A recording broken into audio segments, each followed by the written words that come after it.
KCN में आपका स्वागत है। मैं king Hamid. Social Democratic Party of India के रहमतुल्लाह साहब, वार्ड नंबर 22 जनाब एजाज साहब, जनाब मौलाना नूरुद्दीन साहब और जितने भी जिम्मेदारान तशरीफ फरमा हैं और मेरे सामने बैठे हुए मेरे नौजवान भाइयों, बुजुर्गों, दोस्तों और मेरी प्यारी माओ बहनों, अस्सलाम वालेकुम रहमतुल्लाहि व बरकातहू। Social Democratic Party of India SDP के इस प्रोग्राम को देखकर आपके दिलों में एक सवाल आता होगा कि इलेक्शन के इस माहौल में जिस तरह हर पॉलिटिकल पार्टी 5 साल में एक बार आकर इलेक्शन की कैंपेनिंग के लिए अवाम के दरमियान आती है, इसी तरह social Democratic Party of India ने भी एक प्रोग्राम ऑर्गेनाइज किया। मैं सबसे पहले आपको ये बताना चाहता हूँ, social Democratic Party of India SDP सिर्फ 5 साल में एक मरतबा दूसरी पॉलिटिकल पार्टियों की तरह आपके पास वोट मांगने के लिए आने वाली पार्टी नहीं है। ये पूरे 5 साल के 12 महीने, महीने के 30 दिन, दिन के 24 घंटे, दिन हो या रात हो, धूप हो या बारिश हो, सुनामी हो या तूफान हो, आपके हर मुसीबत में सबसे अव्वल में खड़े रहने वाली अगर कोई पार्टी है तो वो है Social Democratic Party of India. ये बात बातें और हवाई फाइट नहीं कर रहा हूँ। इंदिरा गांधी रोड इस बात की गवाही देता है। इस रोड में रहने वाले, इस महल्ले में बसने वाले, चाहे वो हिंदू हो मुसलमान हो, यहाँ बसने वाले लोग इस बात की गवाही देंगे कि जब बरसात की वजह से यहाँ के घरों में पानी भर जाता था तो 5 साल में एक मरतबा आकर आपके पास वोट की भीख मांगने वाले कांग्रेस, जेडीएस, बीजेपी कोई आपके घरों के पास आकर आपकी तकलीफ में आपका साथ देने के लिए तैयार नहीं था। उस वक्त आपकी तकलीफ में अगर कोई आपके साथ खड़े थे तो वो है Social Democratic Party of India के कारकुन।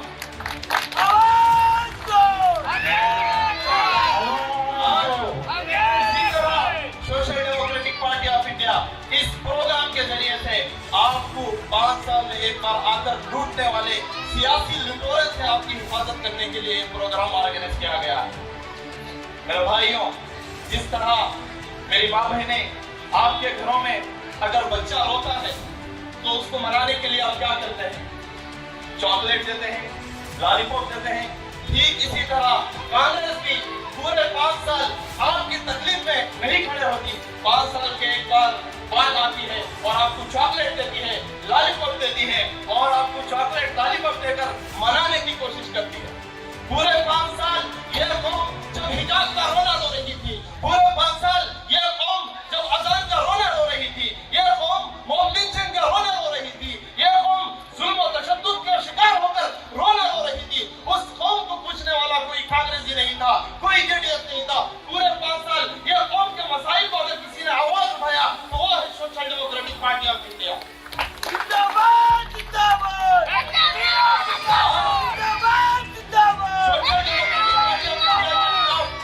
बातें करते हैं, कुड़ियां करते हैं, कहते हैं कि एक सीट जीत कर क्या कर लेंगे। ये सवाल डालने वालों को मैं इस स्टेज से चैलेंज करता हूँ। 20 पर 2 साल से आप एमएलए थे, कोई कम मुद्दत नहीं, एक बच्चा जवान हो सकता है, जवान हो गया है। 20 पर 2 साल से आप एमएलए थे, इसी 20 पर 2 साल में आपकी सेंटर में हुकूमत थी, इसी 20 पर 2 साल में 10 से 12 साल तक आपकी स्टेट गवर्नमेंट थी। आप कॉर्पोरेट मिनिस्टर थे, आप कॉर्पोरेट मिनिस्टर थे, लेबर मिनिस्टर थे, आप एजुकेशन मिनिस्टर थे। वही चैलेंज करता हूँ, ऐसा एक स्टेट गिरनार के किसी मैदान में लगाए, हमें social Democratic Party of India के जिम्मेदारों को भी बुलाए और आप भी आए, आपके एमएलए को भी लेकर आए। मैं चैलेंज करता हूँ, हम प्रूव करेंगे कि 20 को 2 साल में लेबर मिनिस्टर के साथ साथ, कॉर्पोरेट मिनिस्टर के साथ साथ, एजुकेशन मिनिस्टर के साथ साथ आप क्या कर सकते थे और आपने कुछ भी नहीं किया है। अगर आप में दम है तो आप आकर प्रूव करें कि 20 को 2 साल केंद्र क्षेत्र की आवाम के लिए आपने क्या किया है। आप आकर प्रूफ करें, वरना हम प्रूफ करेंगे कि 20 को 2 साल में एक एमएलए क्या कर सकता है। आप एजुकेशन मिनिस्टर थे, इंदौर क्षेत्र के अवाम के लिए एजुकेशन के मसाइल में आपने कितना काम किया। आप लेबर मिनिस्टर थे, पूरे मैसूर में सबसे ज्यादा लेबर यंगार क्षेत्र में रहते हैं, क्या आप उनके लिए काम किया? आप वक्फ बोर्ड मिनिस्टर थे, आपके वक्फ बोर्ड मिनिस्टर रहते हुए कहीं हमारे वक्फ बोर्ड के प्रॉपर्टियां जब्त हो गए। आपकी वजह से आज फारूक का मसला अभी भी अटका हुआ है। अगर आपके अंदर दम है तो स्टेज लगाएं, social Democratic Party of India के जिम्मेदारों को बुलाएं, आप भी आए और आप प्रूफ कर दिखाएं कि आपने 20 और 2 साल काम किया है। अब कुछ काम किया ही नहीं तो आते हैं social Democratic Party of India के खिलाफ बुनियाद डालते हैं। ये बुनियाद से social Democratic Party of India डरने वाली नहीं है। आपके इन बुनियादों को शिक्षा फोरम और एसडीपी के कैडर हवा में उड़ाने के लिए तैयार रही है। पूरे 8 साल बीजेपी गवर्नमेंट हमें बदनाम करने के लिए हमारे खिलाफ बुनियाद डालते हुए बीजेपी के आईटी सेल, टोली media, NIA, CBI, CID, Modi, Amit Shah सब मिलकर हमें बदनाम करने की कोशिश करें, मगर हम अपने मकसद से आधा इंच भी पीछे नहीं हटे। Social Democratic Party of India एक सीट जीतकर क्या करते हैं, सवाल करते हैं ना, मैं बताता हूं। बगैर जीते के Social Democratic Party of India ने क्या किया। बगैर जीते जनाब अब्दुल मजीद साहब हमारे एमएलए कैंडिडेट ने क्या क्या किया है। 2005 जब अब्दुल मजीद साहब एमएलए कैंडिडेट ही नहीं थे, चिकमंगलूर के दादा के पहाड़ के इशू में अब्दुल मजीद साहब ने एहतजाज करके चिकमंगलूर के दादा पहाड़ दरगाह की हिफाजत के लिए जेल गए थे। 2009 मैसूर का जो फसाद हुआ, हमारे मस्जिदी मोहल्ले का, हमारी मस्जिद के अंदर खंजीर को काटकर डाला गया, उस वक्त मुसलमानों के घरों में आधी रात को पुलिस घुस कर उनको उठाकर ले जा रही थी, उनको अरेस्ट करकर ले जा रही थी। उस वक्त ये कौम को पूछने वाला कोई नहीं। उस वक्त अगर social Democratic Party of India के जिम्मेदार और जनाब अब्दुल मजीद साहब फाउंटेन सर्कल में जेल भरो आंदोलन कर ये डिमांड किए कि तुम्हें ऐसे घरों में घुसकर हमारे नौजवानों को उठाकर ले जाने की जरूरत नहीं, हम जेल भरो आंदोलन करते हैं, हम इतने लोग तुम्हें देंगे कि तुम्हारी जेलें भर जाएंगे, मगर तुम्हें लोग बस नहीं आएंगे। उसमें सबसे पहले जेल जाने वाले जनाब अब्दुल मजीद साहब हमारे एमएलए कैंडिडेट, आपके लिए संकल्प पर 2 दिन जेल में रहने वाले जनाब अब्दुल मजीद साहब। हमारा एमएलए कैसा हो, हमारा एमएलए कैसा हो, जिंदाबाद जिंदाबाद।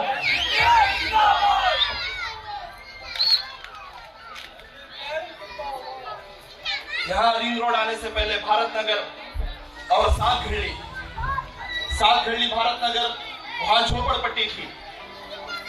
जब वहां का एमएलए कोई और था, जब रिंग रोड का काम तैयार हो रहा था तो वो झोपड़पट्टी में रहने वालों को इनकम्प्लीट जो वहां गवर्नमेंट के घर थे उस घर में रहने की उनको परमिशन दी गई, मगर उनको कोई घर का डॉक्यूमेंट बनाकर नहीं दिया गया।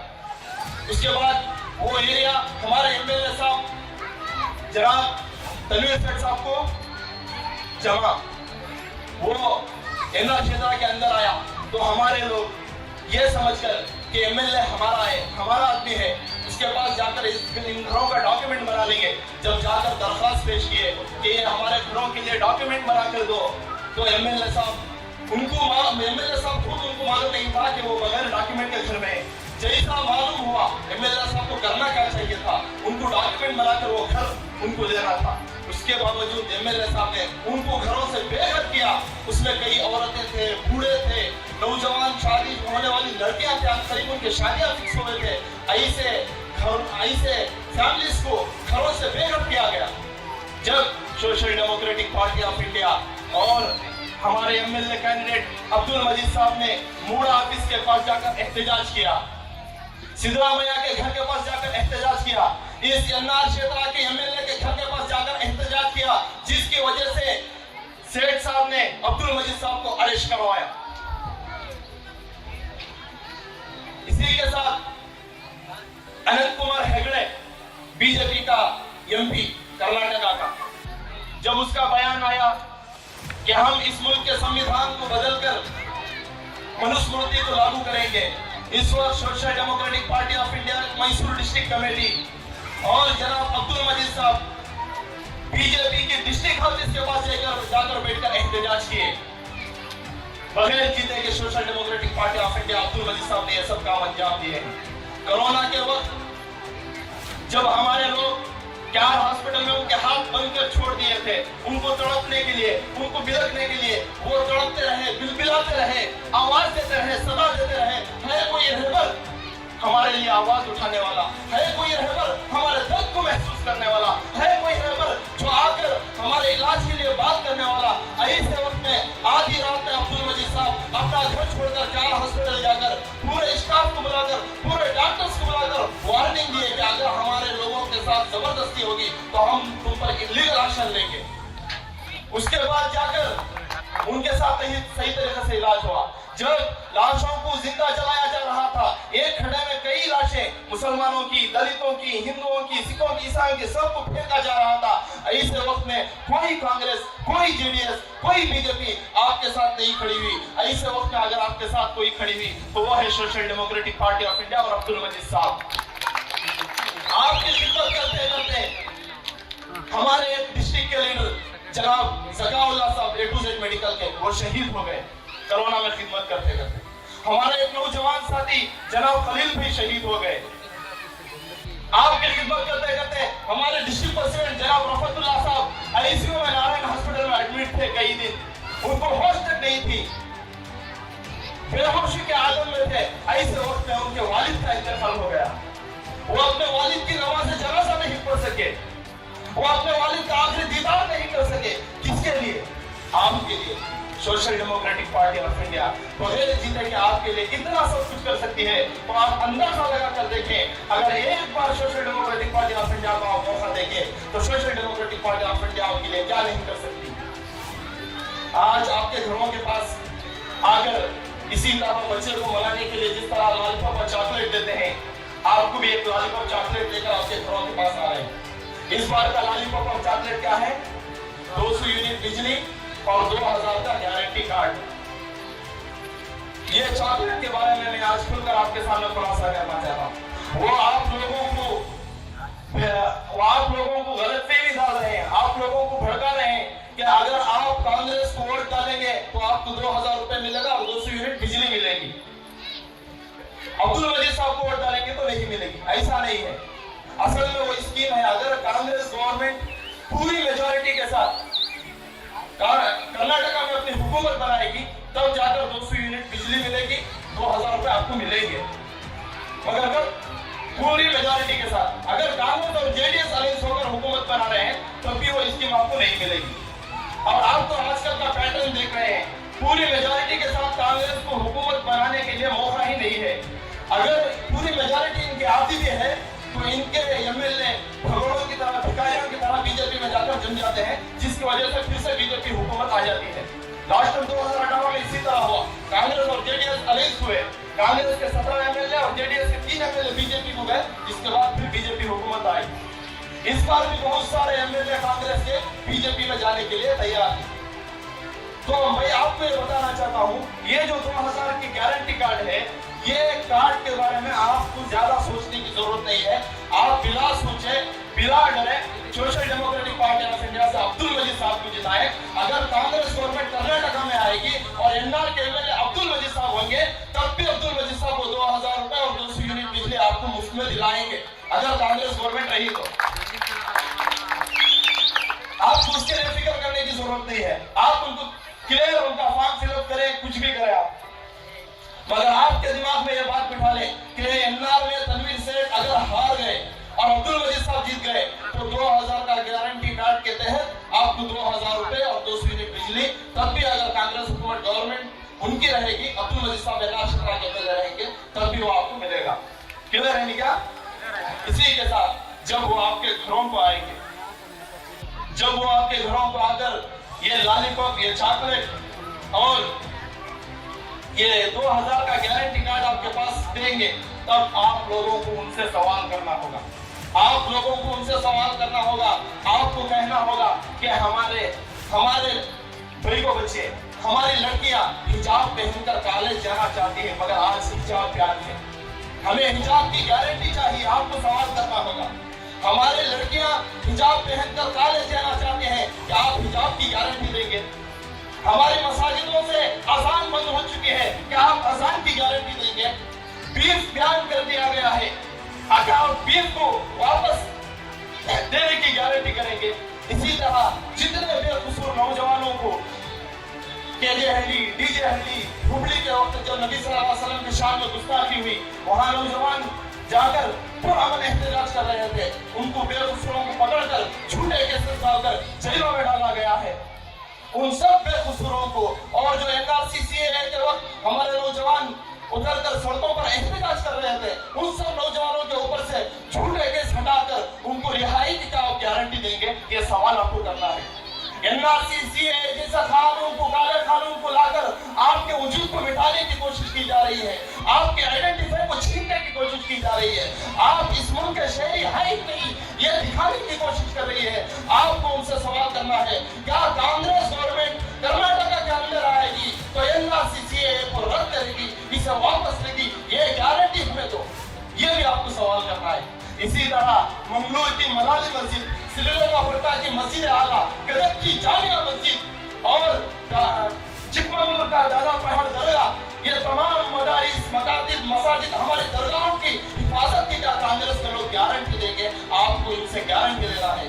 Social Democratic Party of India आपको गारंटी देती है कि अगर हमारी मसाजिदों पर, हमारे मदारिसों पर एमएलए बनकर असेंबली में होंगे तो सबसे पहले अब्दुल मजीद साहब उनके मुखालिफत में खड़े होंगे। अगर कोई ईश्वरप्पा जैसा पागल कुत्ता अजान के खिलाफ भड़केगा, अजान के खिलाफ भड़केगा, मेरे रब की शान में गुस्ताखी करेगा, मेरे अल्लाह की शान में गुस्ताखी करेगा, और उसी असेंबली में जनाब अब्दुल मजीद साहब होंगे तो शेर की दहाड़ की तरह उसके ऊपर दहाड़ लगाएंगे, बिजली की तरह उस पागल कुत्ते पर अब्दुल मजीद साहब कर देंगे। हम इसकी गारंटी देते हैं। जब अजान पर पाबंदी की बात होगी, जब हिजाब पर पाबंदी की बात होगी, जब हमारे औरतों की इज्जत और आबरू के साथ खेलने की बात होगी, जब हमारे खिलाफ फैसले लिए जाएंगे, जब हमारे खिलाफ काले कानून बनाए जाएंगे, उस वक्त social Democratic Party of India का एमएलए अब्दुल मजीद सबसे पहले आवाज उठाएगा। असेंबली में खड़े होकर ये संघी कुत्ते, ये बीजेपी कुत्ते जब ये कहेंगे कि हम इस मुल्क के कानून को कबूल नहीं करेंगे, इस मुल्क के संविधान को मिटाकर आरएसएस की मनुस्मृति को लागू करेंगे, ऐसे पागल कुत्तों को असेंबली से लात मारकर भगाने के लिए social Democratic Party of India से ये मेरे अब्दुल मजीद साहब वहां रहेंगे तो ये सबको तो इस बात की गारंटी देता हूं। मेरे भाइयों, मेरी प्यारी माँ और बहनों, मैं बड़े दर्द के साथ आपसे कहना चाहता हूँ, मुल्क के हालात, हमारे रियासत के हालात, हमारे शहर के हालात, सब हालात आपके सामने